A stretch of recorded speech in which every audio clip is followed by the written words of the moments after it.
श्री शिवाय नमस्तुभ्यम। स्वागत है आपका शिव पुराण श्री कोटि रुद्र संहिता तीसरे अध्याय में। अनुसुईया एवं अत्रि मुनि का तप।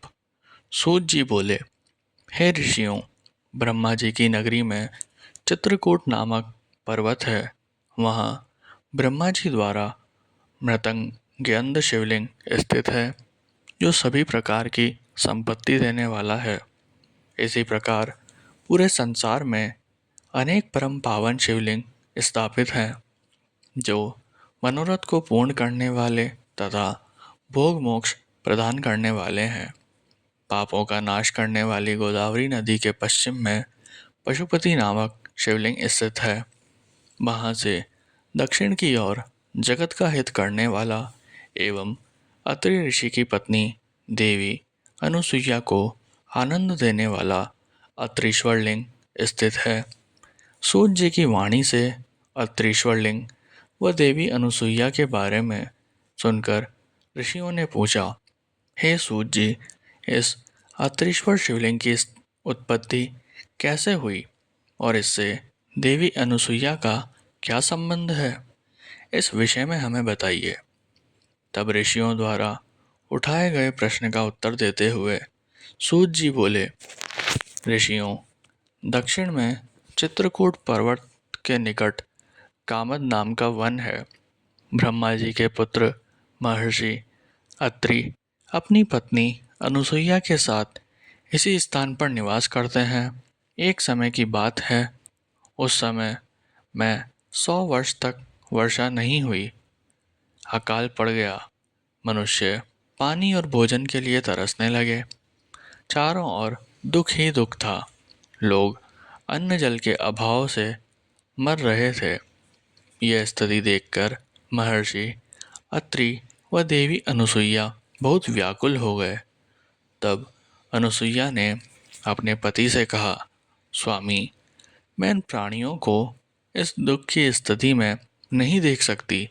कुछ प्रयत्न कीजिए ताकि इसके दुख दूर हो जाएं और प्रसन्नता छा जाए।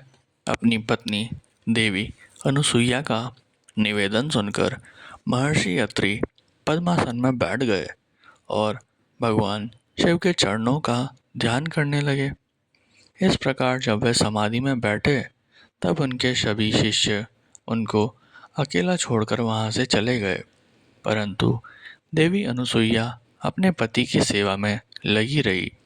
उन्होंने भगवान शिव की मूर्ति स्थापित की और फिर उसकी विधि पूर्वक पूजा अर्चना की। इस प्रकार वह भी शिव जी की आराधना में लीन हो गई।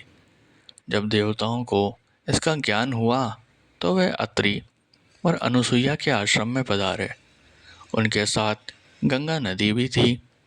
वे देवी अनुसुईया की प्रशंसा करते हुए बोले कि हमने देवी अनुसुईया जैसी भक्ति आज तक नहीं देखी, जो पति धर्म और भक्ति धर्म का एक साथ दृढ़ता से पालन कर रही है। निश्चय ही आप दोनों धन्य हैं। यह कहकर अन्य देवता अपने स्थान को चले गए, परंतु भगवान शिव व गंगा जी ने वहीं निवास किया। गंगा जी बोली कि देवी अनुसुईया का हित किए बिना मैं यहाँ से कहीं नहीं जाऊंगी। भगवान शिव अंश रूप में महर्षि अत्रि के आश्रम में रहे और कैलाश पर्वत पर चले गए। महर्षि अपनी तपस्या में पूर्व की भांति लगे रहे। इस प्रकार अकाल पड़ते पड़ते 54 वर्ष बीत गए। देवी अनुसुईया भी अपने वचन को निभाती रही कि पृथ्वी पर वर्षा से पूर्व मैं अन्न जल ग्रहण नहीं करूंगी। अनुसुईया श्रद्धा भाव से शिवजी के चरणों में अपना ध्यान लगाती रही।